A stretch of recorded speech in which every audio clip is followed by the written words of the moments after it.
mbili zimetoka, kauli mbili nzuri ambazo zinatumika kwa sasa mitaa Msimbazi pamoja na Young Africans. Inazungumzia kauli ya kocha Steven Barker pamoja na kauli ambayo ameendelea kuizungumza afisa habari na mawasiliano wa klabu ya Young Africans Bwana Ali Shabani Kamwe. Kauli hizi mbili ukiziweka katika mstari mmoja hivi, kuna jambo fulani hivi la kisaikolojia unalipata. Unajua bwana, kwa sasa hivi Simba na Yanga, moja kitu kikubwa kinachofanyika kwa sasa ni issue ya saikolojia kwa wachezaji, kwa sababu inawezekana uwanjani vitu vingi sana visiweze kubadilika kwa maana ya uchezaji, lakini kichwa cha wachezaji kinasikia nini na kinaambiwa nini kila saa, kabla ya mchezo, baada ya mchezo, hata wakati ambao mchezo unakuwa unaendelea, kwa maana ya kipindi cha kwanza kuweza kutamatika. Utamsikiliza vizuri kocha Steven Barker na nini ambacho pia alikama mkizungumza ili wanashabiana kwenye engo gani, tutakuchambulia vizuri kabisa hapa. Naitwa Florence Renatus, niko na mwenzangu anaitwa Hassan Saddam. Kazi kubwa iliyotuleta mbele zako ni kukuhabarisha wewe, lakini haituzuii kukujuza kuhusiana na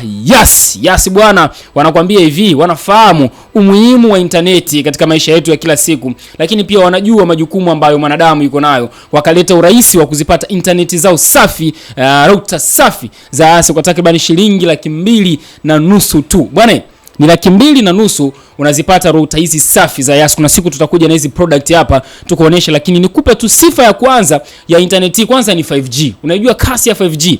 Dunia sasa hivi internet ipo kwenye kasi ya 5G. Kwa hiyo internet ya Yas ipo kwenye kasi ya 5G, lakini nyingine ina uwezo mzuri wa kuunganisha devices zaidi ya 30. Yaani ukiwa nyumbani kwako, ofisini, yoyote anaweza kuconnect mkafika hata watu 30 ndani internet moja, na bado kasi yake ikawa ni hali ya juu. Vitu vingine vizuri kuhusiana na internet hii bwana, wasiliana na sisi, then tutakwambia, na kisha tutakwambia namna ambavyo utaweza kuzipata router hizi safi kutoka kwetu hapa Data Sports. Tupigie, ndio maana Yas wakatuamini wakatupa bidhaa zao. Tupigie, utazikuta kwetu, tutakupatia bidhaa hizo kwa na maelekezo mengine mazuri na technical zingine issues tunakupa hapo. Yaani unapata product ambayo imejaa vizuri. Hata ukikutana na changamoto yoyote ile ya kiufundi, sisi unatutafuta Data Sports, tunakurekebishia vizuri, maisha mengine yanaendelea. Karibu ndani ya Data Sports. Uko vizuri? Nitaka ni unasomaga memes za zile memes za mitandaoni? Hapana. Kuna memes moja ambao unaamka asubuhi unakuta mwenye nyumba ya jirani ambao umezoea kutumia wifi yake, unakuta kabadilisha password. Sasa ndio hii, labda mtu ana Yas yako nyewe umezoea kudoea wifi yake, alafu ile asubuhi unaamka utakabadilisha. Kitu kinauma hicho, utafikiri ni ya kwako. Bwana, tumsikilize sasa kocha wa Simba. Hii ni clip ndogo sana, na baada ya hapo tutamsikiliza afisa habari wa Young Africans, alafu tukwambie nini ambacho unaweza ukakichukua kutoka kwa watu hawa wawili. Huyu ni kocha, huyu ni msemaji. Huyu kaongea Kiswahili, kaongea Kiingereza, lakini wana lengo moja ambalo linalenga kuweza kusaidia timu zao Simba na Yanga. We don't have control over what others do in the league, but what we do have control is controlling our situation, and our situation is that we need to win tomorrow. Utaratibu ni ule, kila mtu ajipange kushinda mechi zake. Kauli ya kocha wa klabu ya Simba ambayo ameitoa hapo kwa tafsiri ya lugha yetu ya nyumbani, lugha ya kizawa kabisa, alikuwa na maana ya kwamba kwao kama Simba kwa sasa hivi hawawezi kucontrol kile ambacho kinaendelea katika ligi yetu ya Tanzania, ila ambacho wanaweza wakakicontrol ni kile ambacho kipo ndani ya Simba Sports Club, na yenyewe ni kushinda michezo ambayo ipo mbele yao, au kushinda mchezo ambao unakuwa mbele yao. Sasa hivi game inayofuata ni kesho saa 8 mchana dhidi ya Mbeya City, na baada ya hapo watakuwa wanamtafuta Mtibwa Sugar, Singida tafuata, na kisha KMC. Kwa hiyo hilo ndilo ambalo kocha Steven Barker analizungumza, lakini kocha afisa habari na mawasiliano wa klabu ya Young Africans Bwana Shabani Kamwe, yeye amezungumzia akasema ya kwamba kwa sasa kila mtu anapaswa kushinda mechi zake. Ni kauli mbili ambazo ukizisikiliza unaweza kuhisi ziko tofauti, lakini zina lengo moja. Lengo lipi? Uko vizuri kwanza? Niko vizuri. Sasa inabidi tumfafanulie mtazamaji ili aelewe nini ambacho wanakimaanisha wote wawili. Huyu anapokuambia kwamba wao hawezi control ya loko nje. Ya loko nje ni yapi? Ya loko nje ndio Young Africans ambao ana gap la alama 2 na Yanga naye anacheza mechi zake. Kwa hiyo uwezo ka control ya Yanga wakati wewe hujamalizana na ya kwako. Ina maana ya nje wewe unayaacha ya nje, lakini unadili na ya kwako ambao yapo kwenye uwezo wako. Kwa sababu wenyewe hawapo kwenye uwezo wa kwenda kuifungisha Yanga.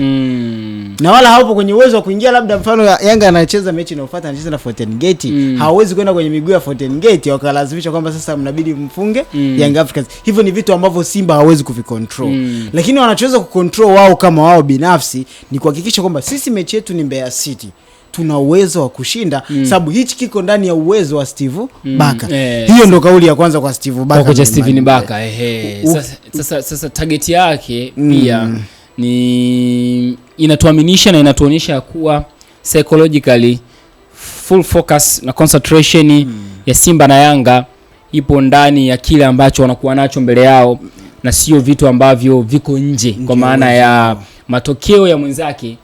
Wengine wanaweza kadhani analeta pressure, lakini hayaleti pressure kwa sababu kama wao psychologically wameshatengeneza target yao ambayo ndio wanapaswa kwenda kuitimiza, ambayo ni kuwini mchezo, ambayo haijalishi wewe mpinzani umefanya nini. Sio, unaelewa vizuri, ila sisi kama sisi tuna lengo letu hili ambalo ndilo tunalopaswa kwenda kulitimiza. Ni moja ya saikolojia nzuri sana. Wakati tunaanza kipindi nilikwambia moja ya kitu ambacho kwa sasa hivi benchi la ufundi la Yanga na la Simba inawezekana wakawa wanafanya kila linalowezekana uwanjani kuweza kuhakikisha wanashinda mchezo. Lakini moja ya silaha kubwa ambayo kwa sasa hivi pia wanapaswa kuendelea kuitumia ni silaha ya saikolojia, kwa maana ya kile unachozungumza nacho wachezaji kabla ya mchezo, baada ya mchezo, hata wakati ambao mchezo unaendelea, wakati mnaendelea hata kufuata mchezo unaofuata. Sasa hapa ilinikumbusha momenti moja ya kocha wangu Mikel Arteta baada ya kupoteza dhidi ya Bournemouth 2-1, tukaja tukapoteza tena hapo katikati dhidi ya Manchester City. Anakuambia aliweka mbinu zake zote pembeni. Sawa? Kilichokuwa kinamuumiza zaidi ni kuona ana timu ambayo inaweza ikalichukua taji la Uingereza. Sasa why sichukue? Yaani kwa nini sichukue? Akaamua Arteta ni mmoja wa makocha ambao ni wataalamu sana kwenye saikolojia. Akaamua kutengeneza moment ya ushindi kwa wachezaji wake. Feel like tulishashinda hii mechi. Sio, unaelewa? Feel like we are champion of England. Sio? Feel that moment. Akawatengenezea wachezaji wa Arsenal. Alafu nendeni mkacheze mechi. Kwa psychological kila mchezaji anaamini kwamba ameingia uwanjani akiamini we are champions, ndio? We need to play like a champion. Kwa tafsiri nyepesi ni kwamba Arteta aliteka akili za wachezaji wake na kuwaingizia imagination ambayo aliifanya iwe uhalisia. Sio, unaelewa vizuri? Yaani akili yako haina uwezo wa kutofautisha uhalisia na kitu ambacho sio uhalisia. Ndio maana nikikuuliza hapa, what if kama tunaota? Unaweza ukawa unasema usiwe na jibu sahihi, kwa sababu hata ungekuwa unaota mazingira ingekuwa kama haya, si ndio? Hivi ukiwa unaota ni kitu ni kile. Ila kinachofanyika ili uamini ile ni ndoto ni kuiambia akili yako kwamba ile ni ndoto, ni imagination, sio kitu ambacho ni halisia. Kitu cha uhalisia ni hichi ambacho niko nacho kwa sasa hivi. Kwa hiyo unachokiaminisha kwenye akili yako ndicho ambacho kinakuwa. Kwa alichokifanya kocha Mikel Arteta kwenye kikosi chake ni kuwatengenezea imagination ambayo aliyalalisha kwamba ni halali. Sawa? Kwamba Martin Odegaard, Zubi Mendy, Declan Rice, kila mtu ameingia uwanjani akili yake anamwambia you are a champion of England. Si ndio? You are a champion. So play like a champion. Ndio hivyo tunacheza kama washindi. At the end of the day wameshinda zile mechi zao zote ambazo zifanyaje? Ziweza kusalia. Kwa hiyo hata kwenye kikosi cha Yanga na Simba lazima kuna psychological issues ambazo wanakuwa wanazifanya. Saikolojia kwa sababu hapo unakuwa unapambana na akili ya wachezaji ambako ndiko kila kitu kinafanyaje? Kinaanzia. Ione kila dakika uwanjani ina thamani kwetu. Doesn't matter tuko bila mpaka dakika ya 80. Usiwe na pressure. Just play kama mshindi. Just play kama mshindi. Ndicho ambacho unakiwaza kwamba ndicho pengine inaweza kuwa kinafanyika zaidi kwenye kosi cha Simba na Yanga. Ila kwa maneno kama haya yanakupa tu picha kwamba kila mtu kwa sasa ameconcentrate na kila ambacho na cha kwake binafsi. Na cha kwake binafsi tunadili na mechi zetu. Sasa hizi utakiwi unabidi waondolee wachezaji kwa sasa hivi, kuondolea pressure wachezaji kwamba sisi tutaki tena kumwaza Yanga. Kwamba Yanga ana alama 2 ambazo alama 2 hatujui ni nani atafanyaje, ni nani atazimnyang'anya zile alama. Wewe cha msingi hujui kwa sababu zilikuwa alama 5 tunapozungumza. Yanga alikuwa anaongoza akiwa na alama 5 mbele ya Simba, lakini leo tunazungumza zimebaki alama 2. Wewe kama ulishindwa kumnyang'anya alama, sasa unachotakiwa wewe cha msingi fanya ya kwako, alafu haya wengine achana nayo. Na ndio maana alikama anakuambia sisi tunabidi tunashinda mechi zetu. Kwa sababu na tukishinda mechi zetu tuenda kuwa mabingwa. Yaani ndio conclusion ya mwisho. Na Simba akishinda mechi zake anakuwa nafasi ya pili. Kwa ina maana iko sawa. Sasa ile ndio ile saikolojia unamuondolea mchezaji kwamba sasa sisi tusimwaze Yanga wala nini. Sasa inachokuja ni pressure kwa mashabiki. tulianzia hapo Florence, swala la mashabiki. Mashabiki ndio wanaongoza pressure kwamba kwa sasa wao wanatamani Yanga endelee kushinda, mashabiki wa Yanga ili wawe mabingwa. Lakini mashabiki wa Simba wao ndio wenye dua kali, au ndio sema wenye dua kuhakikisha kwamba mpinzani afanye vizuri ili wao waweze kufanyaje kupata nafasi. Hapo ndipo ambako kunakuwa na mitandao imekuwa na nguvu kubwa sana. Kingine tukizungumza sio kwa swala la mtandao. Hili nalo limekuwa ni platform nyingine ambayo inaweza kuharibu wachezaji kwa namna moja ama nyingine. Kwa hiyo walimu nao wanabidi waendelee kufanya kazi kubwa ambayo unaizungumza kwamba wasiyasikilize maneno yanayoendelea mtandaoni. Kwa sababu leo kila mtu akimuuliza anakuambia tunataka Simba awe bingwa. Yanga nao anakuambia tunataka tutetee utajiri wetu. Ukiwa pressure ni kitu cha kawaida. Yaani namna gani tu unavyoiconvert pressure kuwa advantage. Yaani pressure yani ina depend tu kwamba unaichukulia kama threat au unaichukulia kama advantage. Sio, unanielewa? Au unaichukulia kama part of the game. Yaani ukichukulia kama threat maana yake inakushusha pale ulipo, inakushusha, yani inakutoa pale ulipo na kukushusha sana. Ila ukiona kama ni motivation, sawa kwamba hii pressure tulionao kwa sasa iendelee kuwa motivation kwetu. Inawezekana kikao ni moja ya kitu kizuri sana. Unajua unaweza kuwa umerelax.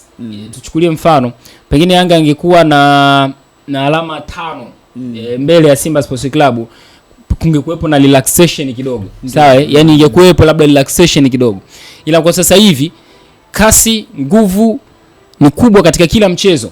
Kwa nini? Kwa sababu ya pressure ambayo nyie huku mnafanyaje? Mnaizungumza. Kwa hiyo umeona maana hiyo pressure? Yani hiyo pressure unaizungumza ndio hiyo ambayo wenzako wanaiona kama motivation ya kuendelea kufanya vizuri. Pengine angekuwa Simba yuko behind 6 points, si ndio? Pengine usingekuwa unaona labda Yanga inacheza hivi, labda pengine hivi ambavyo inafanyaje? Inacheza, si ndio? Ila kwa sasa hivi unawaona namna gani ambavyo wanapambana, kwa sababu they know tuna gap la alama 2. So when we lose tunatoka hapo juu. Kama tuta draw tunalingana naye alama, tunaanza kufuatilia masuala ya magoli, kitu ambacho hatuwezi kufanyaje kuruhusu. Kwa hiyo una congrats kwamba hii pressure kumbe imewamotivate nyie kuendelea kupambana. Hivi jinsi ambavyo mnafanyaje mnapambana. Kwa hiyo pressure ipo tu kwa mashabiki. Shabiki acheze mpira. Shabiki sasa ameenda kunani uwanjani. Yaani target ya shabiki akienda uwanjani sio tu kwenda kumtazama Pacome au ya kuasa au nani. Ameenda kwa ajili ya kuona Yanga inafunga goli, anashangilia. Hiyo ndio furaha kubwa ya shabiki, si ndio? Lakini akianza kuona Yanga haifungi goli, hiyo ndio pressure sasa unaanza kuiona inatembea kwao kidogo. Kwa hiyo pressure kwa shabiki ni kawaida. Ila mule ndani nyie kama wachezaji pressure mnaibadilishaje kuwa advantage? Florence, michezo ni miwili. Kila mtu tunaanza wa Mbeya ambao ni Simba atakuwa pale Sokoine Mbeya kucheza na Mbeya City. Yanga yuko Arusha kucheza na Fountain Gate. Mechi ya Simba inazungumzwa kwa ukubwa. Tumezungumza swala la pressure, tumezungumza swala la gap la alama 2. Mbeya City anajinasua kutoka chini. Ili ina maana ana point 23. Tanzania Prison ambaye yuko pale chini naye ana the same points. Kiasi kwamba mtu mmoja akishinda, ina maana ukitazama tu msimamo wa ligi kuu ulivyokaa, mtu akishinda mechi moja akipata sare anaweza kushusha watu wawili au hata mtu mmoja kwenye msimamo. Simba gap tushalizungumza, Simba inahitaji kurudia. Pressure la alama 2 kwa kuhakikisha kwamba mechi zake zilizopo, kama tulivyomsikiliza kocha Steve Baka, kwamba wanabidi washinde. Ni mchezo wa aina gani Florence? Yaani kwa Simba na Mbeya kwa tunaongea hapa kwa kwambia ni kiperformance Simba ndo anaonekana atashinda mchezo, ila kimazingira kuna question mark ya namna game ambavyo itafanyaje itakuwa. Unajua this season imekuwa different kabisa, yani kwamba timu zikienda kucheza away kila mtu anakuwa na mashaka ile timu kupata ushindi. Timu kubwa hizi si umeona Mtibwa akamzuia Yanga, Dodoma kamfunga Yanga, Simba kapata sare na TRA, kapata sare na Dodoma Jiji, kapata sare na Pamba Jiji, Azam huyo ndo usiseme, Mashujaa kafungwa na TRA, kadraw na timu gani. Kwa unaona kuna ile struggling ya timu kubwa kupata matokeo ya ushindi kwenye viwanja vya ugenini, kitu ambacho season iliyopita usingekiona, kitu ambacho season ile iliyopita ilikuwa ni ngumu, si ndio? Kwa tafsiri nyepesi lazima tu utakuwa na doubts kwamba na hichi nini ambacho kinaenda kufanyaje, kinaenda kutokea. Si unaelewa vizuri? Mfano kama Yanga imecheza na Mashujaa, watu wanajua ile game ngumu. Yaani watu wanahitaji ile game ngumu. Sio kwa sababu kwamba Mashujaa ni bora kumzidi Young Africans, no. Ugumu wa mechi ambao pia watu wanauzungumzia hapo ni mazingira ambayo mechi inaenda kufanyaje, inaenda kuchezwa. Sio, unaelewa? Ni ngumu kusikia mtu anakuambia Yanga na Mashujaa wapi, KMC Complex, hiyo game ngumu, hiyo game ngumu. Ni ngumu sana kusikia hilo neno, game ngumu, game ngumu, kwa sababu pia ya mazingira ya mchezo, kwamba Yanga anaenda kucheza away, na viwanja vya away vimekuwa ni changamoto kwa baadhi ya players ambao wanacheza Yanga pamoja na Simba. Kwa hiyo hata mechi ya Mbeya City na Simba ukitazama hii mechi kimazingira tu, kiuwanja, yani pale uwanjani wale unasema hii game ngumu. Ila ukija kwenye performance, in terms of performance, no, Simba na nafasi kubwa kufanyaje, ya kushinda. Ila unabakiza, yani hiyo ni unasema 1+1 iziko to 2, no, iziko to 11. Kwa nini? Kwa sababu hatujajua ni nani ambaye anaweza kwenda kushinda, kwa sababu tunasema yes, alafu naweka jibu moja kwamba inawezekana kama huyu ana performance nzuri na huyu hana performance nzuri, lakini huyu ana home advantage, basi game hatujui nani ambaye anaweza kufanyaje, anaweza kushinda. Hata Mbeya anaweza kushinda wakapata alama moja, kwa sababu kwa sasa pia anapambana kuhakikisha ashuki daraja, sababu amepanda daraja msimu huu. Sio, naelewa vizuri. Kwa hiyo paka hapo ndo nasema hii game ngumu. Na kuna utani umetoka Amedela wakati kwenye press conference akawa anawaambia hii ndio press yako ya mwisho, yaangalia vizuri unaweza ndo safari yako ikawa mwisho ya ligi kuu ya Tanzania. Yani kiwanja kama cha Sokoine sio kiwanja chepesi. Hapo kuna swali nataka niulize. Uwanja wa Sokoine Mbeya umefungiwa mara 3 ndani ya msimu huu, nikukumbusha vizuri. Sio ndio uchezea? Ndani ya msimu huu. Je, ni tayari ile tatizo limeisha? Kwa sababu unajua tushazungumza swala la viwanja hivi vya ligi kuu vimekuwa na vilio vikubwa sana. Wanakagua, wanavifungia. Lakini wakirudi kukichezea, mfano tuliona kiwanja cha Jamhuri cha Dodoma kile, the same ule uwanja ulikaguliwa ukafungiwa, kesho yake ukafunguliwa, lakini bado matatizo yakawa ni yale. Sare ya kwanza Yanga anaipata ilikuwa Mbeya, alilalamikia swala la uwanja. Ibenga anatoka pala, alilalamikia uwanja ukafungiwa, sasa hizi umefunguliwa. Kocha Steven Baka mbona ameeleza vizuri kwamba wao wameshajiandaa kupambana na viwanja vya aina zote kwa sasa hivi. Kwa hiyo mechi saa 8. Mechi saa 8 wanaweza wakipiga tu. Simba na Mbeya, Yanga na Fountain Gate. Kwako wewe ukiuliza swali hapo kwamba nani ambaye unaona huyu moja kwa moja anashinda, ila huyu tuna doubt 100% naweza nikampa Yanga kwamba anaibuka na ushindi mbele ya Fountain Gate. Haijalishi mpira tuache uheshimu, lakini kwa upande wangu kiniuliza nitakwambia Yanga ana asilimia za kushinda. Lakini kwa upande wa Simba kuna kazi ngumu naiona. Ya kutoa moja kwa moja kwamba Simba anashinda, ukiachana na ubora alionao wa kila idara, wote ukizungumza Simba ni bora mbele ya Mbeya City, lakini nafasi yangu bado inakuwa ngumu kusema moja kwa moja kwamba anaweza kushinda. Tunasubiri kwamba mpira uchezwe. Sawa, ngoja tuone. Wale kuna story moja kabla sijamaliza ya ndugu yako ambaye ameshuka kiwango, mnamzungumza kwa sasa. Idai na mambo sana. Sasa umefunika unyoke kabisa, watu wakusikilize vizuri. Wewe Data Sports. Nyuma ya kamera ni Mr. Paco, mimi ni Florence Renato, si huyo, kwani asante salamu. Tutakutana tena wakati mwingine, bye bye.